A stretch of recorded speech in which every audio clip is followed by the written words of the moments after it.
करेंगे और खान साहब जो हिदायत है वो उमर अयूब खान साहब को देंगे। जिस तरह आज तक जितने भी रैली जलसा जुलूस कुछ हुआ है वो अली अमीन खान साहब लीड करते थे, वो आ रहा करते थे। अब चूँकि अली अमीन खान साहब के लिए यही है कि आप कंसंट्रेशन करें अपने सूबे के और गवर्नेंस पे, लिहाजा इसको उमर अयूब खान साहब करेंगे और खान साहब खुद ही हिदायत देंगे। और आप लोग ये बताइएगा कि एहतजाज जो है उसका टाइम फ्रेम क्या है? और नहीं, खान साहब ने अभी टाइम फ्रेम नहीं दिया एहतजाज का, ना कॉल दी है, ना भी खान साहब ने कोई इसकी एग्जैक्ट डेट दी है, लेकिन वो खान साहब खुद ही देंगे। पहले भी खान साहब देते रही, आइंदा भी खान साहब की तरफ से जब हिदायत आएगी इंशाअल्लाह ताला पूरे मुल्क में काम करेंगे। तफवीज़ कर दिया गया पीटीआई में, उसके हवाले से देखिए अहम ओहदा तफवीज़ नहीं किया गया है, लेकिन उसमें खान साहब ने ज़रूर कहा है कि आज के बाद चूँकि हमारे बाकी केसेस अभी हाई कोर्टों में पेंडिंग है, खान साहब के लिए जो है खान साहब ने अपने लिए नाम इस्तेमाल किया है, वो है पैटर in chief of Pakistan Tehreek इंसाफ। आज के बाद खान साहब ने जो आपसे बात की है, मीडिया से बात की है, उन्होंने ये कहा कि मैं पीटीआई का पैटर इन चीफ हूँगा।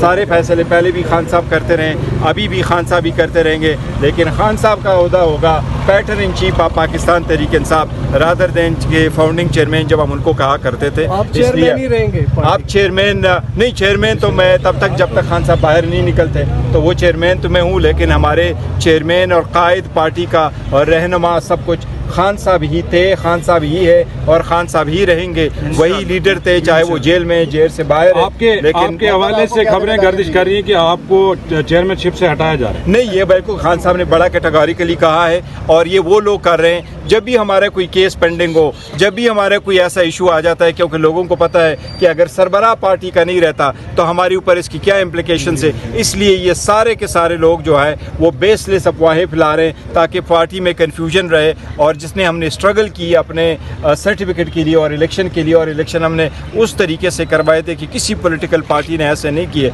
ये वो लोग करा रहे हैं। आज खान साहब ने आप लोगों के सामने बड़ा कैटेगोरिकली कहा कि खान साहब पैटर इन चीफ है। फॉर द टाइम बिंग मैं चेयरमैन हूँ, कागज़ों में मैं ज़रूर चेयरमैन हूँ, अदरवाइज़ हमारा चेयरमैन दिन वन से जो है खान साहब थे और खान साहब ही रहेंगे।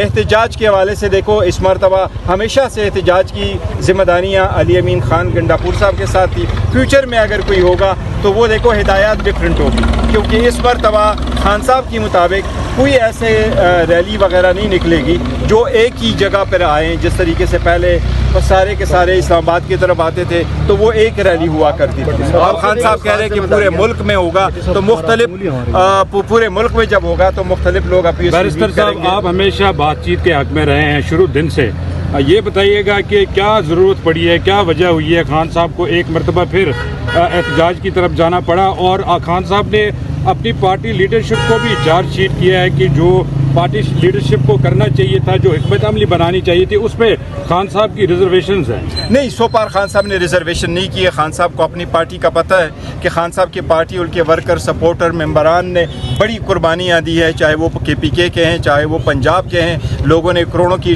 जो है ऑफर्स टुकराई हैं, लोगों ने बड़ी सख्तियाँ बर्दाश्त की, उनके घर तबाह हुए, उनके बच्चों के एजुकेशन तबाह हुए, उनके घर जो है मुस्मार किए गए। लेकिन लोग खान साहब के साथ, इस नज़रिए के साथ जमहूरियत के लिए डटे रहें, खड़े रहे और खड़े रहेंगे। इसलिए खान साहब किसी एक से भी मायूस नहीं है। अलबत्ता आपने सही फरमाया, मैं हमेशा से ये कोशिश करता रहूँ कि डायलाग हो, बातचीत हो, पॉलिटिकल मसाइल का पॉलिटिकल हल निकले। अभी भी मेरी ख्वाहिश है कि ऐसा ही हो, लेकिन खान साहब ने ज़रूर कहा है कि हम कहाँ हैं, दीवार के साथ लग गई, कोई रास्ता हमारे पास बचता नहीं है, तो मजबूरन है। आप देखें जिस तरीके संबड़ियाल के इलेक्शन हुआ, किस तरीके से इलेक्शन में धांधली की गई। उमर अयूब खान साहब जिसके खिलाफ ये एलिगेशन लगे हैं, वो एलिगेशन 2013 में ख़त्म हुए थे, 2018 में ख़त्म हुए, 2023 की जो इलेक्शन आ रहे हैं उसमें ख़त्म हुए, 2024 के इलेक्शन में ख़त्म हुए, और अभी भी अगर रेफरेंस जा रहा है। हमारे एक MNA साहब को कन्विक्शन हुई, वो 10 साल उसकी सज़ा हो गई लतीफ़ खान साहब को। और जो हमारे चतराल से मैंने इसी तरह दूसरा रेफरेंस, एक ऐसी किस्म का बोगस किस्म का रेफरेंस दस्ती साहब के खिलाफ करने के, इसलिए आपने फील्ड मार्शल को मुबारकबाद भेज की, जिस पे खान साहब ने एतराज़ किया कि उनको मुबारकबाद नहीं पेश करनी चाहिए थी।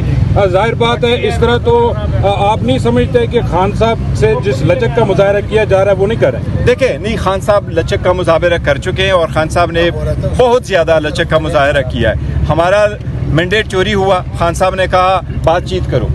हमारे लोग शहीद हुए। खान साहब ने कहा कमेटी बनाओ, बातचीत करो। खान साहब ने उसके बावजूद 2 साल जेल में गुजारे। मियां नवाज शरीफ साहब 60 दिनों के बाद पहले केस में रिहा हुए, दूसरे केस में 51 दिनों के 91 डेज़ के बाद वो रिहा हुए। खान साहब जेल में हैं। बुशरा बीबी के खिलाफ बोगस केस है, पॉलिटिकली मोटिवेटेड केस है, उसमें बैठे हुए हैं। आप ये सारे केसेस किस चीज़ की हैं? सिर्फ उसकी पार्टी को टारगेट किया जा रहा है। There is a limit to everything. मैं तो पहले भी कह चुका हूँ कि कॉमन सेंस प्रिवेल करना चाहिए, हीलिंग टच उन लोगों को देना चाहिए। और खान साहब ने जो कहा है वो यही है कि हुकूमत का काम है लोगों को यूनाइट करना, हुकूमत का काम है लोगों को इकट्ठा करना, ना कि अपोजिशन का।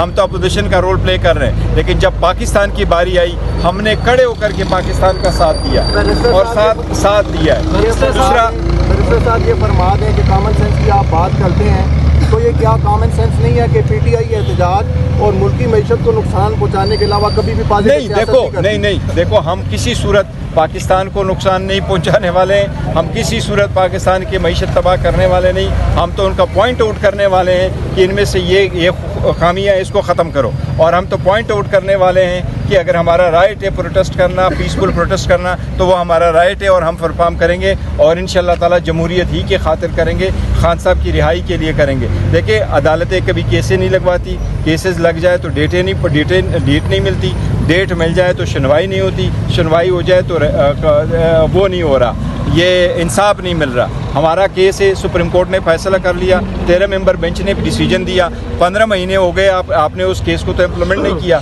रिजर्व सीटों से हमें कौन सी हुकूमत बनानी थी? सुप्रीम कोर्ट का ऑर्डर इम्प्लीमेंट होता, रिव्यू में आप अलाउ करते तो वहाँ हमसे वापस ले लेते। एक पार्टी को आप नहीं कुछ दे रहे हैं, तो इसलिए आप आइसोलेट कर रहे हैं वो पार्टी जिसकी 70% जो है वो